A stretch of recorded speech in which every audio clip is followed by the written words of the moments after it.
N'avez-vous jamais regretté l'absence de Claude Pivy, alias Coplan, dans ce procès des massacres du 28 septembre 2009 depuis le 4 novembre 2023?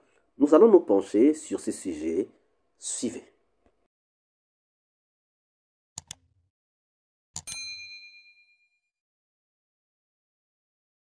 Bonjour, bonsoir, cela dépend de l'heure à laquelle vous regardez cette vidéo. Bienvenue si vous nous découvrez pour une première fois. Encore un réel plaisir pour moi de venir devant vos écrans pour vous exposer les analyses du Soleil d'Afrique. Aujourd'hui, nous allons encore revenir sur le procès des massacres du 28 septembre 2009 et surtout sur le cas du colonel Claude Pivy, alias Coplan, qui depuis le 4 novembre s'est volatilisé dans la nature. Il y a des gens qui ont toujours voulu avoir de ces nouvelles et surtout essayer de réfléchir quel impact peut avoir son absence dans ce procès. Mais avant tout, nous vous laissons suivre un extrait de son passage devant la barre et nous reviendrons pour essayer de réfléchir sur Claude Pivy, alias Coplan. Et ces hommes tirés sur des gens dans la rue, à côté d'Amdalaï, dans l'après-midi. Oui ou non, cela conforte les déclarations de commandant Toumba. Vous avoir vu également Amdalaï. Ce rapport conforte les déclarations de commandant Toumba pour vous avoir vu à Amdalaï. C'est pas vrai. Avec vos hommes. C'est pas vrai. Le capitaine Pivy, pour finir, aurait en outre arrêté un véhicule de la Croix-Rouge guinéenne pour empêcher le personnel soignant d'amener les blessés à l'hôpital de Donka. Qu'en dites-vous également? C'est pas vrai. Tout ça là, c'est pas vrai. C'est pas vrai. J'en ai fini pour moi, Monsieur le Président. Est-ce que la partie civile a des questions? Merci, Monsieur le Président. Honorable assesseur, nous avons effectivement quelques questions, puisque au cours de l'interrogatoire de M. Claude Pivy, beaucoup d'informations ont été apportées à cette barre et qui contredisent quelquefois les déclarations qui ont été tenues par M. Toumba Diakité. Donc nous avons quelques questions de consolidation qu'on aimerait poser. M. Claude Pivy, vous avez reconnu ici à la barre que votre ministère était un ministère sans portefeuille. Il vous a fallu beaucoup de temps pour admettre qu'en réalité, ce poste ne vous a été accordé qu'en récompense des efforts que vous avez fournis. Mais finalement, vous convenez avec nous que c'était un ministère c'était une coquille vide.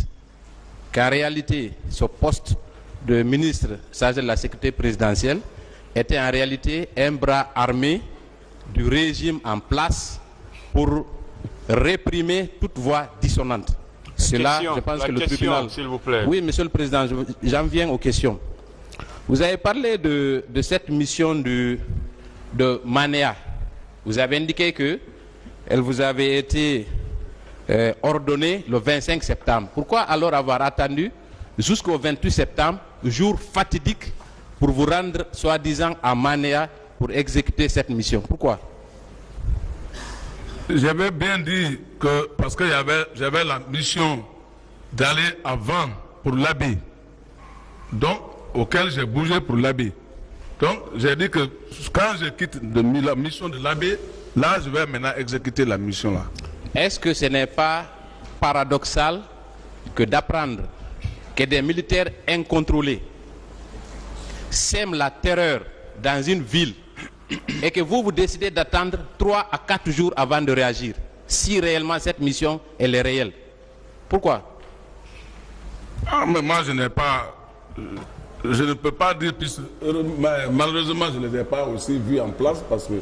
Parlez dans le micro. Quand on dit que les gens viennent ici se regrouper, les bandits viennent ici avec des véhicules, ainsi de suite. Donc, je dois prendre un jour auquel je dois m'être bien préparé pour aller là-bas. C'est pour cela que j'ai attendu qu'on quitte l'Abbé. C'était pas pour vous préparer. Vous avez dit c'est parce que vous avez une autre mission, n'est-ce pas? Pour l'Abbé. Donc vous auriez dû peut-être informer le colonel Thieboro pour que lui il prenne en charge cette mission, oui ou non? La mission était destinée à moi. Attendez, pour que je comprenne. Donc, s'il est question de bandits, c'est en fonction de la gravité, de la nature, de la personnalité des bandits qu'on vous commet ou quoi? Je dis bien, on dit que des militaires armés. C'est pour cela que la mission a été confiée à moi. Cela n'est pas convaincant, mon colonel, mais je vais poursuivre. On ne va pas refaire votre trajet à l'Abbé, parce que vous l'avez indiqué, c'est assez flou. Commandant Toumba conteste votre présence à l'Abbé, mais je vais passer. Maintenant, je vais poser la question de savoir pourquoi vous dites que quand vous êtes allé à l'Abbé, le fait qu'il y ait eu du carburant au lieu du gasoil, on a mis de l'essence, ça a été le cheval de bataille de la défense. Pourquoi vous dites que cela constitue pour vous un complot contre le régime du président Dadis? Pourquoi? Oui, parce que vis-à-vis des choses qui se sont passées maintenant, je peux dire que c'était sûrement la préparation d'un complot contre le président. Comment le chauffeur peut se permettre de dire qu'il a oublié de mettre, au lieu de mettre l'essence, il met gasoil à la place de l'essence. Mais quand il fait ça avec un chef de l'État, ça c'est des questions. Est-ce que vous étiez présent au moment où le pompiste a changé, comment on appelle, a mis du gasoil au lieu de l'essence? Vous étiez présent sur les lieux? Non. Alors pourquoi vous dites que c'est un complot? Dans le box des accusés, dans le procès des massacres du 28 septembre 2009, la place de Coplon est désormais vacante. Son voisin direct, Moussa Dadis Camara, est en revanche là, vert clair, costume noir, de même que Moussa Tchekboro Camara et Blaise Goumou.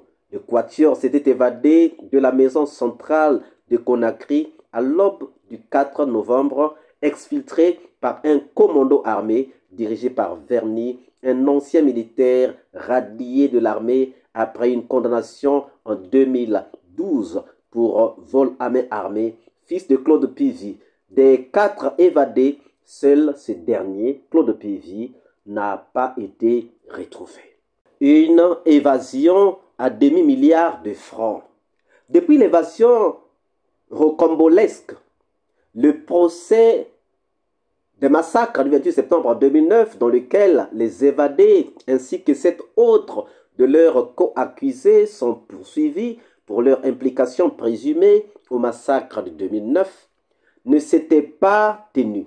Dès l'ouverture de l'audience, ce 13 novembre ou le 13 novembre, des questions qui ont trait notamment aux incidences de l'évasion du 4 novembre avaient été posées sur le procès des massacres du 28 septembre 2009. En cours, on peut encore ressentir cette absence du colonel Claude Pivy. Je m'attendais à ce que le tribunal interroge le parquet sur l'absence de mon client.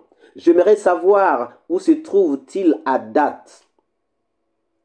S'inquiétait donc l'avocat de Claude Pivy, maître Fodé Kaba Chérif.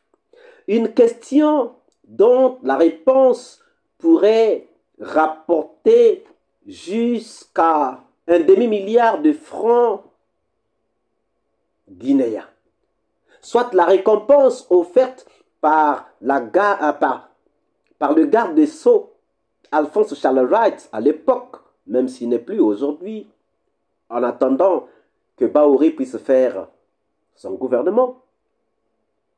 Charles Wright avait donc proposé un demi-milliard à qui pourrait retrouver les traces de Claude Pivy.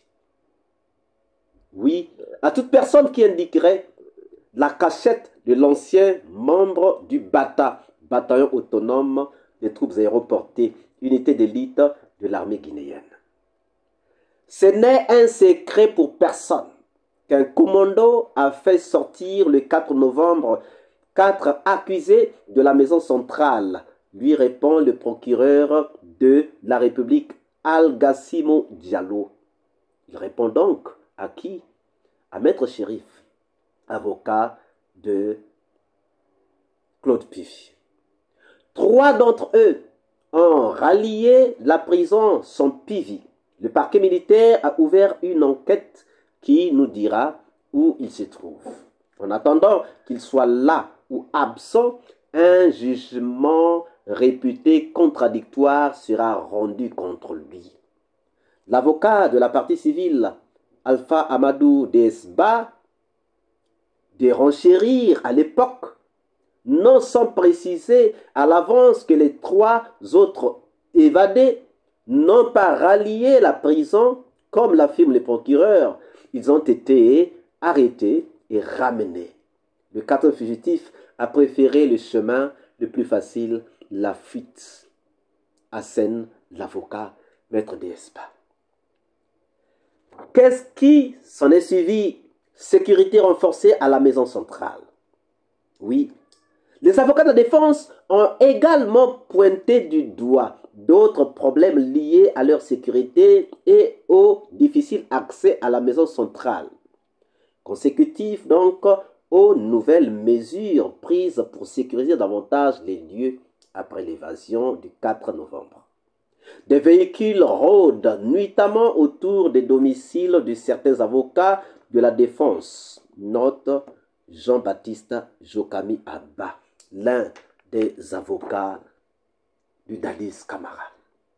Nous n'avons pas accès à nos clients en prison où il y a plus de gendarmes et d'éléments des forces spéciales que de gardes pénitentiaires, ce qui est une violation de la loi. Nous attirons l'attention de tout le monde que nous sommes menacés. Si cela continue, nous allons suspendre notre participation au procès. Menacé donc Maître Jokami. Mais le parquet répondait qu'il n'est pas de son essor, ni son ressort d'assurer la sécurité des avocats. À propos des difficultés d'accès à la prison, il rappelle par ailleurs que la question devait être soumise à l'administration pénitentiaire. Je pense que des manœuvres sont en cours pour empêcher le cours normal du procès, relevait donc le substitut du procureur Sidiki Camara. Ce sont les avocats de la partie civile qui sont en danger du fait qu'un accusé soit dehors.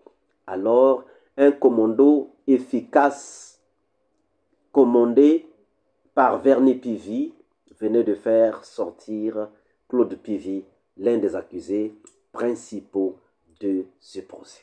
Mais la défense ne conjugue pas le même verbe. Pour Maître Sidiki Berete, il n'est pas question qu'il se fasse surveiller par un garde du corps. Nous sommes avocats dans l'âme. On doit faire avec les risques. L'absence de Claude Pivy ne gêne-t-elle pas donc le procès? Le tribunal a rejeté les différentes demandes au motif que leur satisfaction ne relève pas de sa compétence avant d'ordonner l'audition du premier témoin sur la quarantaine recensée, une nouvelle phase dans le procès du 28 septembre 2009.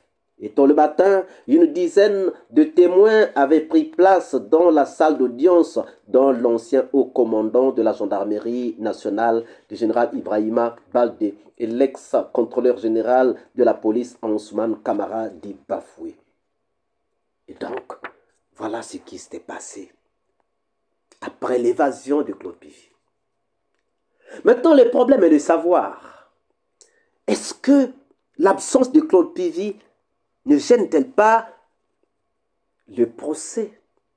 Beaucoup de témoins ont dû désister à cause de Claude Pivy qui est dehors. Parce qu'ils se sont dit, nous connaissons Claude Pivy comme il s'est toujours vanté.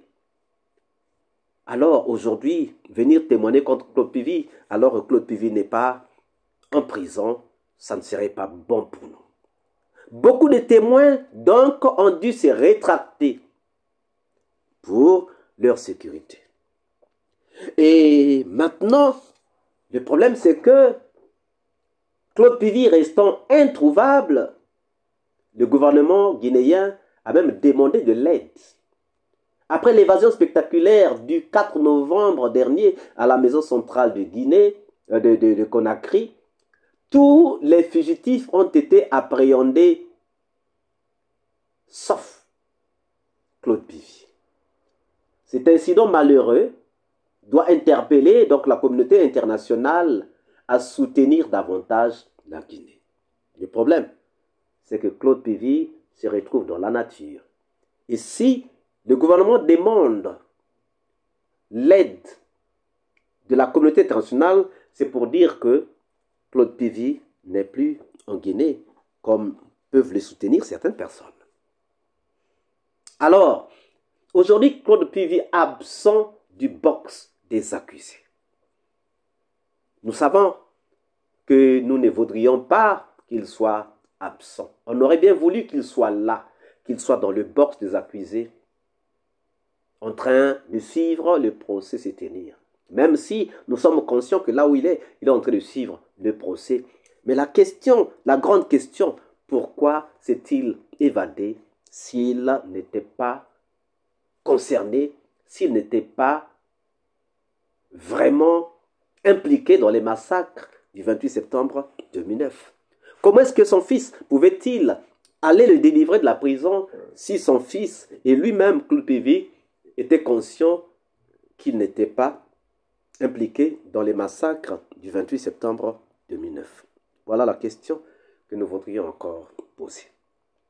Et donc, ceux qui ont été dans le même camp que Claude Bivy s'étant évadé, pourquoi ne peuvent-ils pas dire la réalité, la vérité sur Claude Bivy? Parce que Claude Bivy a déclaré en fait coupable.